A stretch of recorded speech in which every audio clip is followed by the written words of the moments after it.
معمار یا بلڈر مختلف جائے تعمیر پر نئے مکان، دفتر، فیکٹری، سڑک یا پل بنانے کا کام کرتا ہے یا موجودہ ڈھانچے کو بہتر بناتا ہے۔ بلڈر کی حیثیت سے آپ کو تعمیراتی مال اور عمارت میں درکار صحت و حفاظت کی ضروریات کا شعور ہونا چاہیے۔ بلڈر اکثر دیگر ماہرین تعمیرات مثلاً آرکیٹیکٹ کے ساتھ مل کر کام کرتا ہے تاکہ منصوبہ وقت پر اور ڈیزائن کے مطابق مکمل ہو۔ بلڈر کی حیثیت سے تعمیراتی صنعت میں داخلے کے بعد مزدوروں والے کام کرنے پڑتے ہیں۔ مثال کے طور پر مال ایک جگہ سے دوسری جگہ لے جانا یا دوسرے مزدوروں کی مدد کرنا۔ جوں جوں تجربہ بڑھتا ہے، نگرانی کی ذمہ داری دی جاتی ہے۔ بیشتر بلڈر کسی ایک شعبے کی تعمیر کے ماہر ہوتے ہیں، جیسے ویلڈنگ یا کنکریٹ۔ اس کے علاوہ انتظامی عہدوں پر بھی پہنچتے ہیں، جہاں کئی منصوبوں اور پہلوؤں کی نگرانی ایک ساتھ کی جاتی ہے۔ اس صنعت میں داخلے کے لیے آپ کو کسی خاص اہلیت کی ضرورت نہیں ہے۔ میٹرک کے بعد کسی کنسٹرکشن کمپنی میں بطور ٹرینی اپنے کیریئر کا آغاز کیا جا سکتا ہے۔ کامیاب معمار یا بلڈر بننے کے لیے کن قابلیتوں کو سیکھنے کی ضرورت ہوتی ہے؟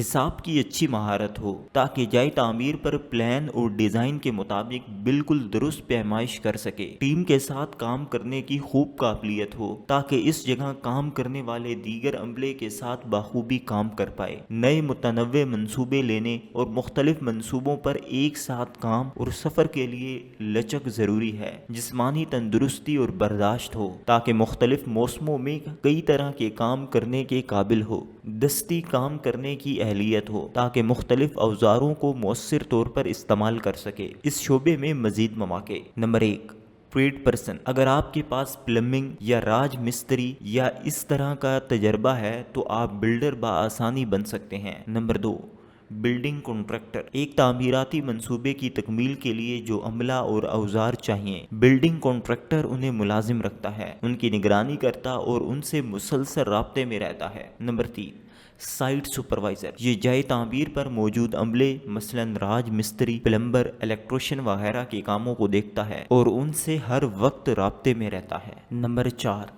Stone Mason. یہ پتھروں کے ذریعے آرائش کا ماہر ہوتا ہے اور عمارت پر سنگ مرمر یا دیگر پتھروں سے آرائشی کام کرتا ہے۔ تاریخی عمارتوں کی تزئین میں خاصا کام ہوتا ہے۔ Number 5، building technician. یہ عمارت پر خرچ ہونے والی لاگت کا تخمینہ لگاتا ہے اور اس کے لیے درکار مال کم سے کم داموں پر خریدتا ہے۔ بلڈنگ کنٹریکٹر کی نگرانی میں یہ کام کرتا ہے اور اس بات کا دھیان رکھتا ہے کہ کم دام کے باوجود منصوبے اور عمارت کے معیار پر فرق نہ پڑے۔ کامیاب بلڈر بننے کے لیے تعمیرات، ڈیزائن، ٹیکنالوجی، ٹیکنیکل ڈرائنگ اور ریاضی میں دلچسپی رکھنا ضروری ہے۔ اس شعبے میں کسی باقاعدہ تعلیمی اہلیت کی ضرورت نہیں۔ اکثر افراد متعلقہ شعبے میں تجربہ حاصل کرتے کرتے آگے بڑھتے چلے جاتے ہیں۔ زیادہ تر بلڈر باقاعدہ اوقات میں کام کرتے ہیں۔ کام وقت پر مکمل کرنے یا پھر سازگار ماحول سے زیادہ فائدہ اٹھانے کی غرض سے دیر تک کام کیا جاتا ہے۔ بلڈر زیادہ تر زیر تعمیر عمارت میں کام کرتے ہیں۔ کچھ سفر بھی ہوتا ہے۔ اگر جائے تعمیر گھر سے دور ہو تو رات کو وہیں قیام کو ترجیح دی جاتی ہے۔ معمار یا بلڈر کو کن مشکلات کا سامنا کرنا پڑ سکتا ہے؟ جسمانی مشقت کا کام ہے۔ جسمانی قوت کی ضرورت ہے۔ خراب موسم اور خراب حالات میں کام کرنے کے لیے برداشت اور لچک ہونا ضروری ہے۔